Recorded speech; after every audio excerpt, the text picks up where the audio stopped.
दूसरा अध्याय भगवान शिव और दक्ष प्रजापति का मनोमालिन्य।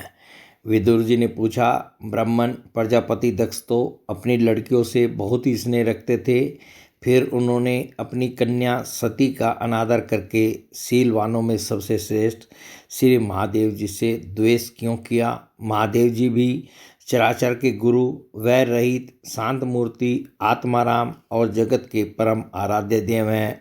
उनसे भला कोई क्यों बैर करेगा? भगवान, उन ससुर और दामाद में इतना विद्वेष कैसे हो गया, जिसके कारण सती ने अपने दुस्तेज प्राणों तक की बलि दे दी? यह आप मुझसे कहिए। श्री मैत्रेय जी ने कहा, विदुर जी, पहले एक बार प्रजापतियों के यज्ञ में सब बड़े बड़े ऋषि, देवता, मुनि और अग्नि आदि अपने अपने अनुयायियों के सहित एकत्र हुए। उसी समय प्रजापति दक्ष ने भी उस सभा में प्रवेश किया। वे अपने तेज से सूर्य के समान प्रकाशमान थे और उस विशाल सभा भवन का अंधकार दूर किए देते थे। उन्हें आया देख ब्रह्मा जी और महादेव जी के अतिरिक्त अग्नि पर्यंत सभी सभासद उनके तेज से प्रभावित होकर अपने अपने आसनों से उठकर खड़े हो गए। इस प्रकार समस्त सभासदों से भली भांति सम्मान प्राप्त करके तेजस्वी दक्ष जगत पिता ब्रह्मा जी को प्रणाम कर उनकी आज्ञा से अपने आसन पर बैठ गए। परंतु महादेव जी को पहले से ही बैठा देख तथा उनसे अभ्युत्थान आदि के रूप में कुछ भी आदर न पाकर दक्ष उनका यह व्यवहार सहन न कर सके।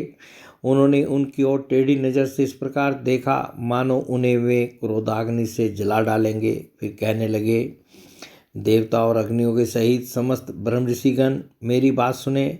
मैं ना समझी या द्वेषवश नहीं कहता, बल्कि शिष्टाचार की बात कहता हूँ। यह निर्लज महादेव समस्त लोकपालों की पवित्र कीर्ति को धूल में मिला रहा है। देखिए, इस घमंडी ने सत्पुरुषों के आचरण को लांछित एवं मटियामेट कर दिया है। बंदर के से नेत्र वाले इसने सत्पुरुषों के समान मेरी सावित्री सरीखी मृगनयनी पवित्र कन्या का अग्नि और ब्राह्मणों के सामने पानी ग्रहण किया था, इसलिए यह एक प्रकार मेरे पुत्र के समान हो गया है। उचित तो यह था कि यह उठकर मेरा स्वागत करता, मुझे प्रणाम करता, परंतु इसने वाणी से भी मेरा सत्कार नहीं किया। हाय, जिस प्रकार शूद्र को कोई वेद पढ़ा दे, उसी प्रकार मैंने इच्छा न होते हुए भी भावीवश इसको अपनी सुकुमारी कन्या दे दी। इसने सत्कर्म का लोप कर दिया। यह सदा अपवित्र रहता है, बड़ा घमंडी है और धर्म की मर्यादा को तोड़ रहा है। यह प्रेतों के निवास स्थान भयंकर शमशानों में भूत प्रेतों के साथ लिए घूमता रहता है। पूरे पागल की तरह सिर के बाल बिखेरे नंग धड़ंग भटकता है, कभी हंसता है, कभी रोता है। यह सारे शरीर पर चिता की अपवित्र भस्म लपेटे रहता है। गले में भूतों के पहनने योग्य नरमुंडों की माला और सारे शरीर में हड्डियों के गहने पहने रहता है। यह बस नाम भर का ही शिव है, वास्तव में है पूरा अशिव अमंगल रूप। जैसे यह स्वयं मतवाला है, वैसे ही इसे मतवाले ही प्यारे लगते हैं। भूत प्रेत परमत आदि नीरे तमोगुनी स्वभाव वाले जीवों का यह नेता है। अरे, मैंने केवल ब्रह्मा जी के बहकावे में आकर ही ऐसे भूतों के सरदार, आचारहीन और दुष्ट स्वभाव वाले को अपनी भोली भाली बेटी ब्याह दी। श्री मैत्रेय जी कहते हैं, विदुर जी, दक्ष ने इस प्रकार महादेव जी को बहुत कुछ बुरा भला कहा, तथापि उन्होंने इसका कोई प्रतिकार नहीं किया। वे पूर्ववत निश्चल भाव से बैठे रहे। इससे दक्ष के क्रोध का पारा और भी ऊंचा चढ़ गया और वे जल हाथ में लेकर उन्हें साप देने को तैयार हो गए। दक्ष ने कहा, यह महादेव देवताओं में बड़ा ही अधम है।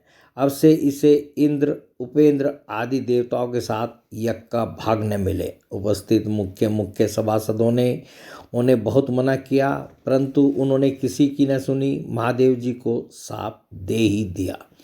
फिर वे अत्यंत क्रोधित हो उस सभा से निकलकर अपने घर चले गए।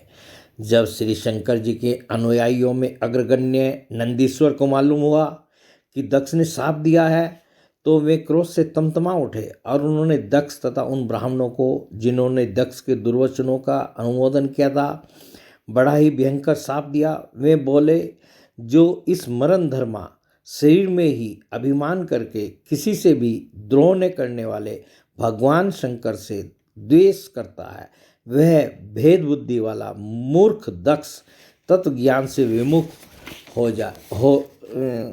ही रहे। यह चातुर्मास यज्ञ करने वालों को अक्षय पुण्य प्राप्त होता है। आदि अर्थवाद रूप वेद वाक्यों से मोहित एवं विवेक भ्रष्ट होकर विषय सुख की इच्छा से कपट धर्म में गृहस्थाश्रम में आसक्त रहकर कर्म कांड में ही लगा रहता है। इसकी बुद्धि देहादि में आत्मभाव का चिंतन करने वाली है, उसके द्वारा इसने आत्मस्वरूप को भुला दिया है। यह साक्षात पशु के ही समान है, अतः अत्यंत स्त्री लंपट हो और शीघ्र ही इसका मुंह बकरे का हो जाए। यह मूर्ख कर्ममयी अविद्या को ही विद्या समझता है, इसलिए यह और जो लोग भगवान शंकर का अपमान करने वाले इस दुष्ट के पीछे पीछे चलने वाले हैं, वे सभी जन्म मरण रूप संसार चक्र में पड़े रहें। वेदवाणी रूप लता फलश्रुति रूप पुष्पों से सुशोभित है, उसके कर्म फल रूप मनोमोहक गंध से इनके चित्त क्षुब्ध हो रहे हैं। इससे ये शंकर द्रोही कर्मों के जाल में ही फंसे रहें। ये ब्राह्मण लोग भक्ष्य के विचार को छोड़कर केवल पेट पालने के लिए ही विद्या तप और व्रत आदि का आश्रय ले तथा धन शरीर और इंद्रियों के सुख को ही सुख मानकर उन्हीं के गुलाम बनकर दुनिया में भीख मांगते भटका करें। नंदीश्वर के मुख से इस प्रकार ब्राह्मण कुल के लिए साप सुनकर उसके बदले में भृगु जी ने यह दुस्तर साप रूप ब्रह्मदंड दिया। जो लोग शिव भक्त हैं तथा जो उन भक्तों के अनुयायी हैं, वे सत्शास्त्रों के विरुद्ध आचरण करने वाले और पाखंडी हों, जो लोग सोच आचार विहीन मंदबुद्धि तथा जटा राख और हड्डियों को धारण करने वाले हैं, वे ही शैव संप्रदाय में दीक्षित हों, जिसमें सुरा और आशा हुई देवताओं के समान आदरणीय है। अरे तुम लोग जो धर्म मर्यादा के संस्थापक एवं वर्णाश्रमियों के रक्षक वेद और ब्राह्मणों की निंदा करते हो, इससे मालूम होता है तुमने पाखंड का आश्रय ले रखा है।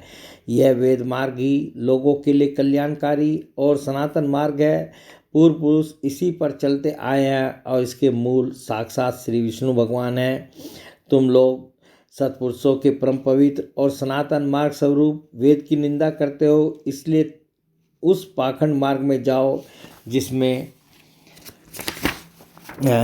भूतों के सरदार तुम्हारे इष्टदेव निवास करते हैं। श्री मैत्रेय जी कहते हैं, विदुर जी भृगु ऋषि के इस प्रकार शाप देने पर भगवान शंकर कुछ खिन्न से हो वहाँ से अपने अनुयायियों के सहित चल दिए।